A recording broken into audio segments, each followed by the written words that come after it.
April, and I have a book review for you guys. I'm gonna talk some Horrorstör with you. As you can tell,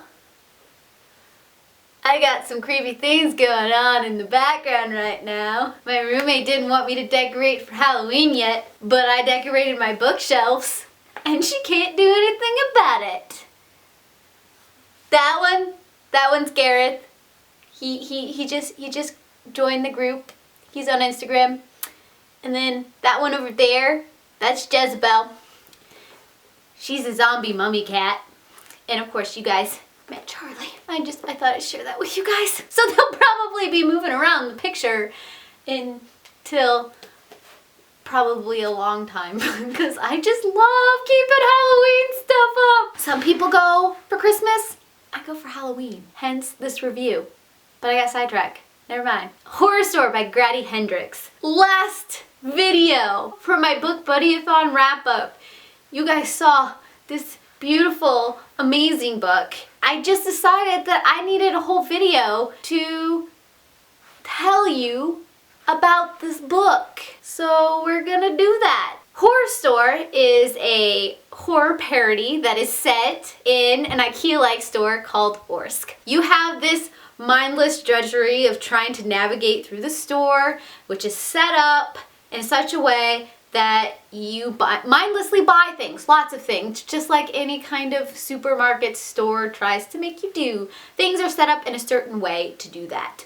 Now, Amy is the main protagonist in the story, so we get everything from her perspective. She is not very excited to be working in this store. She kind of just deals with it because it pays the bill, and she's trying to transfer because she just doesn't like it at this point. Now, for the past couple nights, there has been some random vandalism of the store. Things broken, things smeared, graffiti, that kind of thing. So the store manager, I believe his name is Basil, he decides to get a bunch of, well, not a bunch, 3 of them together and spend the night in the store to see who is doing this. Basil, Amy, and Ruth Ann spend the night in the store to learn what happened. Now, while the 3 of them are investigating the store at night, they run into some scary, stinking stuff. People may be breaking in, ghosts may be around every corner. The whole store itself might be lying about what it is. And the furniture itself, don't trust furniture. Never trust furniture. Furniture is untrustworthy. Got it? Don't trust furniture. So enter the creep and the gore and all kinds of words that April said while reading this book because it messed with my brain a little bit. I gave this book a 5 out of 5 stars just because of production value and pure squirm that resulted from this book. This book is set up like an IKEA catalog, you know. It's got all the sayings and things and trying to get you to come into the store and spend your money. Each chapter starts out with, of course, one of their pieces of furniture that usually later shows up in the chapter in one way or the other. And it's kind of creepy because you saw the table and chairs there, but when you start nearing the end, see if I can get one of them to come up. They start turning into torture devices, which all have relevance to this story. This story is not for the faint of heart. This is a very graphical book. It's not extremely graphical, but it is graphical to the sense in which I had trouble at points. I couldn't do it. Things would happen and I would clutch my limbs, or I would have to set it down and walk away, but then it would draw me back in because I had to know what happened. And the way that Hendrix leaves the end of this book, the epilogue, it just tore me up. I need more. There needs to be more of this. So make more of this.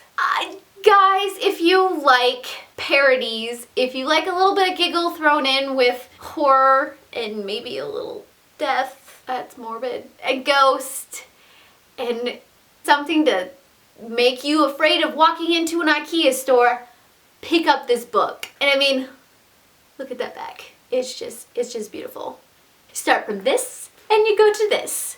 Okay, so now I'm gonna switch over to more of a discussion and an all-out me just ranting about how wonderful this book is while giving spoilers. If you haven't read the book, go read the book and come back. But yeah, just do that. Just do that. Okay, this book, guys. I don't even know where to start for this.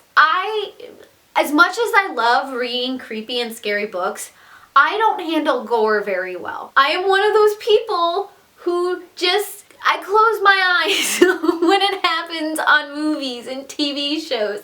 I have trouble watching doctor shows because I don't like the surgery section of it because but Ruth Ann, the way Ruth Ann, we finally lose track of Ruth Ann, that was the biggest thing for me, especially when she goes for her own eyeballs.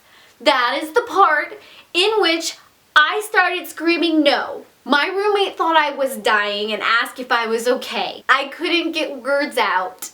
I just started flinging the book around as if that would help in some way. And then of course I had to go back and try to finish it. And then it was a cyclical cycle that lasted a good while.